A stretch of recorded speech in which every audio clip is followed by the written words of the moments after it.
With the success of Michael Ball Alfie Boe, The Greatest Showman phenomenon, and Sheku Kanamason's royal appointment, these are heady days for classical music. The genre's resurgence is reflected in the return of the Classic BRIT Awards for the first time in 5 years. Held last night at the Royal Albert Hall, the pieces were in place for it to serve as another significant bookmark in its progress, but did it deliver? Here are Music Week's key takeaways from the event. Education. Special Recognition Award winner Andrew Lloyd Webber and male artist and Critics' Choice Sheku Kanameson were both singing from the same hymn sheet with their acceptance speeches. Lloyd Webber used the opportunity to speak out against the funding cuts that threaten the future of music education. "It is vital that we keep music in our schools, absolutely essential," he said.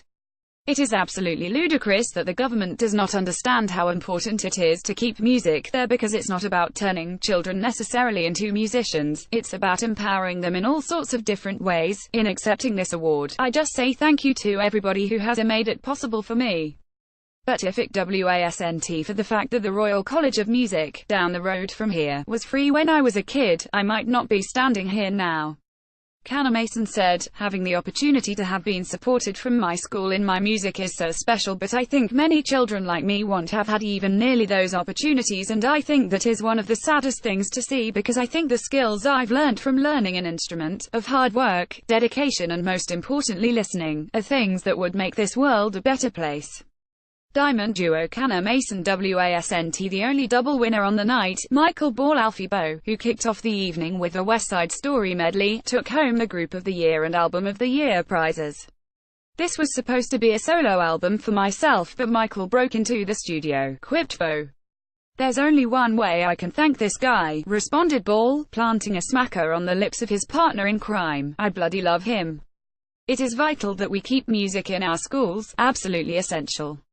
It is absolutely ludicrous that the government does not understand how important it is to keep music there." Andrew Lloyd Webber Force of Nature Vera Lynn became the first 100-year-old to ever enter the UK charts last year when her Decca-released 100 album reached the top 3. Her daughter, Virginia Lewis-Jones, collected the Lifetime Achievement Award on her behalf at the ceremony, but passed on a message from the Force's sweetheart. "I was very surprised and happy with this award," she said. "With so many years in show business, which I have enjoyed very much and that has given me the opportunity to meet and work with some great fellow artists, something I would never been able to do if I hadn't been in my profession."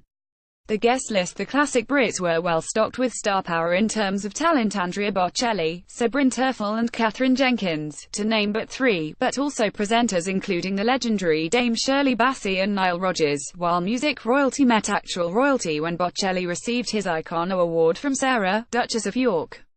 The new generation. The success of younger acts such as Kanameson and Breakthrough Artist of the Year Tokyo Myers, as well as the sound of classical poll winner Jess Gillam, highlights why classical is in such a healthy, vibrant place right now. The future is in good hands. See you again next year. Then, though the Royal Albert Hall was not sold out, how the TV audience responds to Sunday's broadcast could be a bigger factor in whether the event is re-established as an annual occasion. Regardless, the Classic Brits was a smooth, classy production that is deserving of an encore, at the very least. You can read the list of winners from the Classic Brits 2018 here.